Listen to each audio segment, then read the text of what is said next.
Who is it? Who is it? It's Ray Ray, Coach. It's Ray Ray. Come on in. Come on in.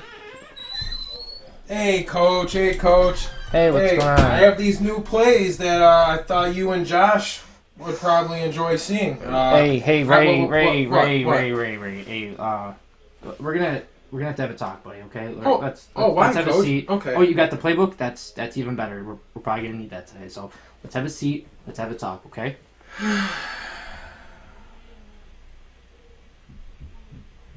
It's Gabe Davis, isn't it?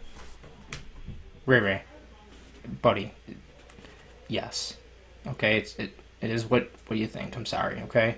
Ray, I'm sorry, man, but we're gonna have to let you go now. All right, buddy. Worst mistake of your fucking life! What a fucking bitch.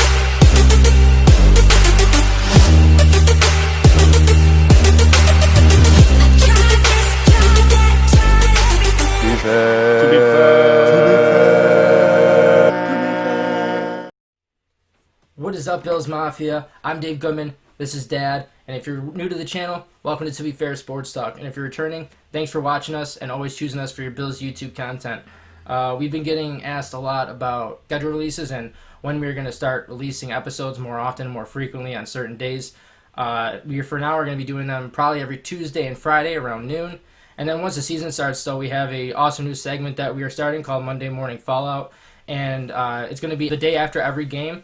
And we are super excited to bring it to you guys. There's going to be a lot of new things that we're going to incorporate in there. And we couldn't wait to show you guys even more stuff that we are ready to bring for you guys. So with that being said, yes, there's going to be some games as well where it's to be Tuesday morning fallout from the Monday night games or Friday from the Thursday night games. You know, it's obviously just whatever game is going to end on that day. We're just going to do it the morning after. And then every Friday as well, we're going to continue that. And we're going to keep going at noon. We're going to have guests on and we're going to do game previews for the next week coming up as well. So with that being said, though, you read it right. We're talking about wide receivers, which ones are going to be cut. And I think that this is a big conversation because there is a lot of talent on the wide receiver room now.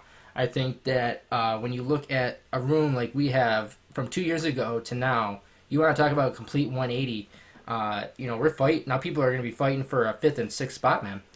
There's a lot. Yeah, there's a few players I have in mind who are true players of the bubble, which I'm trying to explain that to you is they're going to be fighting their asses off, like day in, day out, trying to make this team, trying to have a flashy practice catch or something, just trying to stand out in any way because a lot of these guys are very similar. Yeah. A lot of these guys who are fringe players are very similar. A few I have in mind is like Ray Ray. Yeah. Ray McLeod. A nice story. Okay. Yeah. Came onto the Bills. What was it? 3 years ago. Yeah. I don't know about him. I think he's probably cut first. Yeah. And then you got guys like Foster, who was pretty nice in Josh's in the rookie year of Josh Allen. Yeah, but like, where has he been after that? Like, he's completely disappeared. He's a gunner now, man. He's a glorified gunner, man. And then you also see people like Nick Easley. He's obviously gone. Nick Easley. Mailman? Yeah, and then you also have Duke Williams, though. You know, Duke Williams is a guy that everyone was so hyped for last year. You know, I mean, a bunch of diehard Bills fans always get super in depth. Us. Yeah, including us.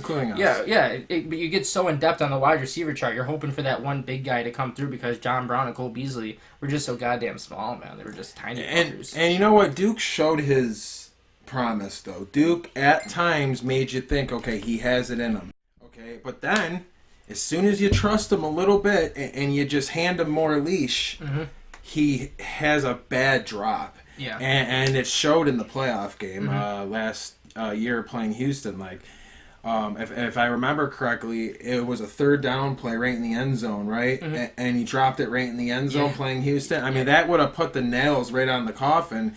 Yeah. And then the Bills went for 3 that drive, right? Yeah. And then that put Houston right in the game. It was just momentum. If Duke makes that catch, man, if he makes that very easy catch for a man of his size, a guy who's made for that like spot in a football game, Oh man, if he makes that catch, man, we're talking a whole different conversation about Duke Williams right now, dude. I don't know. Now, when we're talking about, like, even the top 4 guys I would say are safe, it's probably John Brown, Cole Beasley, Stephon Diggs, and honestly, I would say even honestly somewhat Isaiah McKenzie at times, but definitely Andre Roberts too, somewhat even, because both of those two serve a purpose on their own like special plays. Right. Duke or Andre Roberts has his punt returns and stuff, and he's actually and he's made Pro Bowls. He's made Pro Bowls and then, as a kick returner. Yeah, and Isaiah McKenzie's always the guy doing the sweeps and stuff, the jet sweeps and stuff, and always doing the end arounds and all screen passes. Yeah, those screen passes. So he has a purpose on the field, I feel, and when when he does get the ball in his hands, you do see a good difference when he has the ball in his hands, that he can create space, and he's actually very flashy as well. So, and more flashy than all the other guys. But also, I think getting someone like Gabe Davis shows that they are not just content with the guys that they have, though. Exactly. I think someone like Gabe Davis, you don't take a 4th-round pick on someone, man, and don't expect him to play on the fucking football field. I think what Sean and Bean have in mind for Gabe Davis, now unfortunately, this is a rough offseason. It's the virus and stuff. So he's gotten very limited time practicing and playing actual football. Now, it helps out that he was there when Josh Allen and company hung out in Florida. It was, or California or something. It was Florida. Yeah. Gabe Davis was there. He looked nice. He ran some nice slick routes, way better routes than I watched out of fucking what the hell is his name? Duke Williams last year. Yeah. Now Gabe Davis not wearing equipment, of course, and stuff. He's wearing shorts, but goddamn, he looks pretty good. And he's a big dude. He looks the part of a receiver. He's not even a small guy, and he's running like that. So I would think the Bills have a role similar to what Duke had last year. Mm-hmm. They have that for Gabe Davis as long as he doesn't shit him. Like, as long as in practice he doesn't shit himself. Yeah, like he can't. He just can't look horrible in practice, and then I think he will have every opportunity that they gave to Duke. Right. A year ago. So Isaiah Hodgins, I believe, is going to just be a practice squad guy. I think that he got drafted in the 7th round or something, 6th or 7th round. Yeah, I don't see him. He's kind of irrelevant. He might flash, he might make the team, but I'm not expecting. I expect practice squad 100% for him. I mean, I understand they're going to 55 players, but they probably only going to keep. It's probably 6 receivers. There's enough talent here. I'm fully expecting like guys like Robert Foster to be probably caught. If Gabe Davis is anything what Duke was last year, then I promise you he's gone too. Yeah, so Robert Foster's gonna be such a bubble player. Foster though, man. He's Foster's a wild card. He's man. like literally the definition he's the wild of a bubble card. player. I'm not a fan of him. I see the purpose of him. Yeah, but they keep him on special teams though, and he's like served the purpose there. And it's like, and he's been undrafted. He's an undrafted free agent. He's pretty much a jacked up version of Marcus Easley. Yeah, he's like what we wanted out of Marcus Easley. Like very minimal wide out skills, but enough. Like if we call your name, then you better do something with it. And a great special teamer. Easley was a great special teamer, but he just was a piece of shit at wide receiver, dude. You're right. I was banging my chest for guys like Naaman Roosevelt and like and Easley, and I really thought Naaman Roosevelt would do something. It's just like he had like this great body, but just no ball skills, no speed, no route running, nothing, dude. Yeah, so it's a shame. I think that when it comes to the wide receiver room this year, it's definitely the most interesting it's ever. It's a very good topic to talk. It's been such an interesting year for the changeover and stuff of the wide receiver room from 2 years ago was considered easily bottom of the bottom of the barrel. I mean, Zay Jones was your top guy, and that's just fucking R.I.P. to Zay. You got rid of him for basically a sack of potatoes, so. I'm glad that we have such a changeover. We do. It's well needed. Coming from someone like even Kelvin Benjamin, just not even too long ago. Why don't you have another donut, Kelvin? Yeah, I mean it's so crazy how a few years in the NFL feels like an eternity.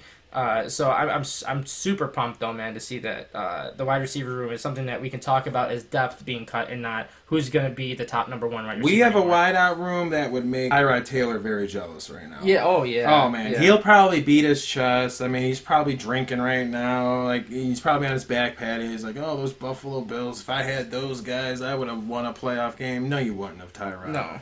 You wouldn't. No, you would not have. But that's going to do it for us, guys. We wanted to talk to you guys about the wide receiver room, what's going to happen. Training camp's right around the corner, too. We are super excited to get that coverage going as well. And thank you guys so much for watching. Like the video and subscribe if you haven't. That'd be much appreciated as well. Thank you guys so much. Let's go Bills. And go Bills, baby.